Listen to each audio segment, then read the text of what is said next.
Hello, welcome back. Okay, I'm back out in the forest here in the backyard.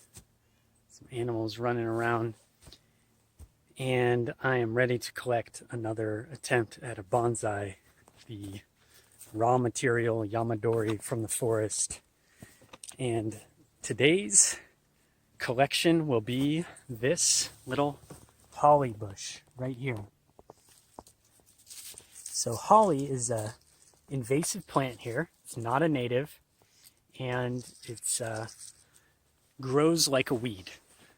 It's not like terrible. It's not taking over, but I've tried to kill this plant several times, and it just keeps coming back. So let's dig it up from the roots and get rid of it once and for all, and maybe make a little bonsai. Now, one of the funny things about this is that it's got these super spiky little leaves, and so it's probably going to hurt to work with it and stuff, but it's not that bad right now. It's kind of soft. I think it hardens up in the winter time, and it actually gets a really pretty red berry if we ever get that far. Here's some more of it here. You can see I've just tried to cut this stuff back again and again and again, and we have some interesting sort of root structures and stuff going on down here. This actually looks like it was a I don't know, one big root coming through here, or a branch or something. It goes horizontally. Like, looks like it was a branch that, oh yeah, look at that. So I guess I cut it off down here. And it's just sprouting up in every direction. So, very difficult to kill. And that's what I want to do, you know. I'm something of a beginner at bonsai, and I want to work with plants that are hard to kill, because that's a good thing. So I've been trying to, I think my plan is use these western red cedar, these beautiful big trees, some of the big leaf maple maybe, or the vine maple. I don't know if I could do Indian plum. That would be interesting. I could definitely do the huckleberry in terms of like the beauty. This red huckleberry has such beautiful trunk structures and stuff, but that one I think might be a little bit more delicate in terms of watering and stuff to keep it alive. So anyways, what we're going to do is we're going to use this holly. I am going to dig this thing up. As you can see, it had two trunks there that I've cut off, and then it's just growing back now. And then it's got quite a deep root base under here. And this one is not going to be a trunk at all. What we're going to do is use this smaller one, which is going to give it a lot of trunk taper, I think. But I don't actually know what it's going to look like down there, or what the roots will look like, and the base of the trunk. So we're going to just have to dig it up to find out. All right, let's get started. Okay, we're back, and I have cleared out some of the fern and the blackberry around here, and I'm starting to see the trunk here, and it's even thicker than I thought it was going to be. I mean, this is really pretty impressive to me, that this thing's just been growing under here. What a little treasure buried under the ferns. It's got a little bit of a canopy here to work with. It's obviously not going to be ready in one day, but to pull it out and pot it and start it growing as a bonsai, I think it's ready to go. I have here a kitty litter tray. This is going to be the training pot. I used a drill just to cut some holes in it down here. And then I'm going to use some of this sphagnum moss as potting material, and maybe mix it up with something else to make the final potting soil. We'll get to that eventually, but I'm just been collecting the moss along the way. This is actually from the ground right here. So that'll be pretty cool. But that is some really high quality soil material right there, because that sphagnum moss really just allows those roots to dig in. That's what I've noticed, at least from air layering stuff out here in the woods. So anyways, that's a little update. I can see here there's this one root that kind of just juts off to the side. That's probably going to come off altogether. I don't know what this root is here, if that's even the same plant. It's going every crazy direction. This thing looks like it could be really interesting. Let's see what we've got. Okay, so if you see my other videos, I like to use this tool. It's 16 pounds and it tires me out. But we've got the thing elevated. It's in the air. I did have to break out my pruning saw just to cut this thick root that just kept going. I don't know how deep that was going to go, but it was going for a while. And you see that's kind of where this thing came off of. Look at all the curves and interesting things going on in here. So this is going to be really fun to kind of look at and see what we can kind of shape and create out of this beautiful structure. So let's take a look at it and start maybe pruning some of those roots off and then get it back in the soil before we start the top.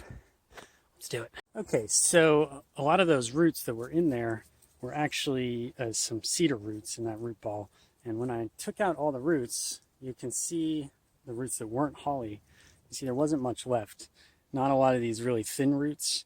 And so what I'm going to do is I'm going to try to really not take out any more.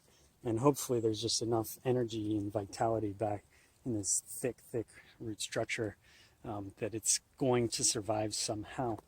But that's the magic of this sphagnum moss as well, because it seems to really get it to root. So I just cut this end off a little bit more to get it to fit in this container, and I'm not going to do anything else to the roots right now. Eventually I think this root right here would come off because it looks weird, kind of sticking out. I mean, I guess maybe like you could stick a rock under that, like it's growing on a rock or something. We'll see what happens at that point. But for now, I'm just getting it in a pot, get some more roots on this, see if it survives the transplant. And then later on, we can trim these roots and work on getting a little bit of a radial structure from them. Not the most radial right now. Kind of radial. Anyways, so we'll pot it up and then we'll start doing a little bit preliminary styling here. All right. So I have it all potted up now. I used 100% sphagnum moss here. That's just a tip that I got from watching the Heron's Bonsai videos. Again, I am not a pro at this at all, just an amateur here. But I think it's pretty cool because this is 100% moss gathered from this forest right here. As you can see, the moss just grows.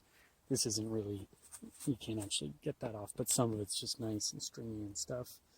So that's the stuff I take. There's got to be like 6 or 7 different kinds of moss in here. See some little stuff like that, and some bigger stuff. I mean, the moss out here is just unbelievable. Really beautiful stuff. So I thought that was kind of cool to be able to pot it into basically the same material it's been surrounded by. So look at this. Isn't it a cool little shrub so far? So next thing I would do is I'm kind of like looking at these roots here in the trunk and trying to decide if there is a front yet. Oh, the other thing I did is I kind of peeled back some of this just to get rid of that straight cut from the saw. I just used my secateurs, my little pruning shears to get in there and just rough it up a bit. I don't know what I'm going to do yet in terms of if I'm going to let this die back or what. I mean, it's obviously dying back, but it looks cool to have a little bit of a stump there, and then this part's going to have to clean up. But I figure this will probably be the new apex here since it's the tallest branch kind of coming out of there. That's my idea anyways, but since it's sort of in between the two, I needed to clear out some room, and hopefully that ends up being okay. It's not too weird to kind of have it, the branch, see curving out towards that dried bit, the gin or whatever they call it.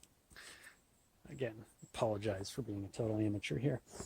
So this side, let's see if I can get the light right. This has that weird root coming straight at you, but assuming that came off, there is some cool root stuff going on down here, so this would be a pretty interesting front like that.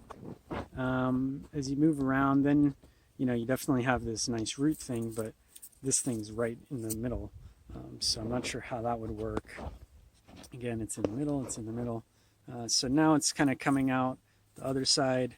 You have this really big root right here. That could maybe work, but it kind of is just really straight at that point. It's just like one solid cylinder. If you, in fact, like this, it's almost just straight on. And there's so much movement in the trunk, so why I do that. Now this has a lot of really cool movement. And I think that's more or less where the front's going to be. You have this, in fact, if you kind of like look at it from here, from this root, kind of curves up and then out. That curve is pretty cool, I think. I like that. So I think more or less somewhere in there is going to be the front of this tree with this branch taking over as the new leader, the apex. You still have some interesting things. You know, there's a lot of interesting ways to do it, and it doesn't really matter right now because we need to really develop the roots first. That's my plan. Make sure this becomes a healthy potted plant first, and then it'll become a work of art in time, patience.